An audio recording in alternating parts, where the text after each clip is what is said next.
Praise the lord. యేసుక్రీస్తు దివ్యనామంలో ఉదయకాల సమయంలో వాక్యం వీక్షించుచున్న మీ అందరికీ నా హృదయపూర్వక వందనాలు తెలియజేస్తున్నాను.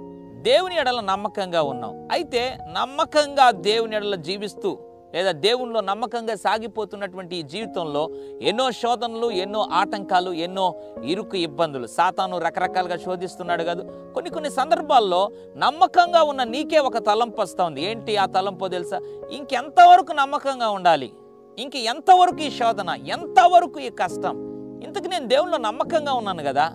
దేవుడు నా జీవితంలో ఈ నమ్మకత్వాన్ని గుర్తించి ఎన్ని శోధనలు వచ్చినా కూడా నమ్మకంగా దేవుని కొరకు నిలబడినటువంటి విధానాన్ని చూచి దేవుడు నాకు ఎప్పుడు ప్రతిఫలం ఇస్తాడు. నేను మంచిగా జీవిస్తున్నాను కదా, నమ్మకస్తురాలుగా ఉన్నాను కదా, దేవుడు నాకు ఏ ప్రతిఫలం ఇస్తాడు అని ఉదయకాల సమయంలో ఆలోచిస్తున్నావా?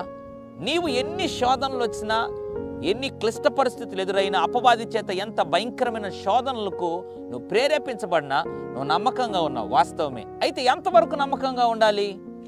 ఎంతవరకు నమ్మకంగా ఉండిన తర్వాత దేవుడు ఏమిస్తాడో ఉదయకాల సమయంలో ఒక మాట జ్ఞాపకం చేయాలని ఆశపడుతున్నాడు. ప్రకటన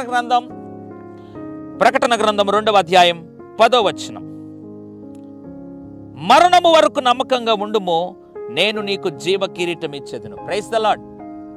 మరణం వరకు నమ్మకంగా ఉండాలంట. అప్పుడు దేవుడంట జీవ కిరీటం ఇస్తాడంట.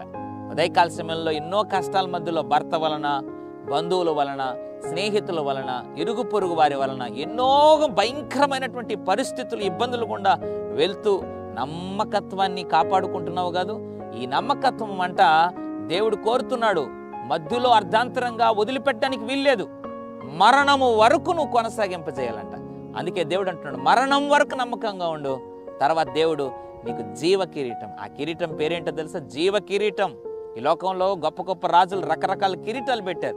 అన్ని కిరీటాలు పడిపోయినాయి, అన్ని రాజ్యాలు పడిపోయినాయి.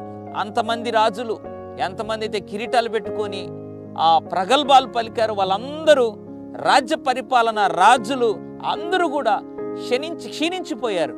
అన్ని కూడా క్షణికమైనవిగా నిలబడిపోయి. అయితే దేవుడిచ్చు కిరీటం అంట జీవ కిరీటం, ఆ జీవించే కిరీటం.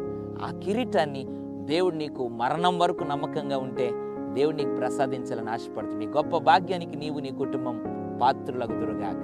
పరిశుద్ధుడా, మరణము వరకు నమ్మకంగా ఉండు, నేను నీకు జీవ కిరీటం ఇస్తానన్నావు. ఎంతమంది అయితే ప్రభువా నమ్మకంగా మరణం వరకు ఉండాలని తీర్మానం చేసుకుంటున్నారు, ఆ తీర్మానాన్ని స్థిరపరిచి జీవ కిరీటాన్ని అనుగ్రహించమని యేసు నామములో ప్రార్థిస్తున్నాను తండ్రి. ఆమేన్. God bless you.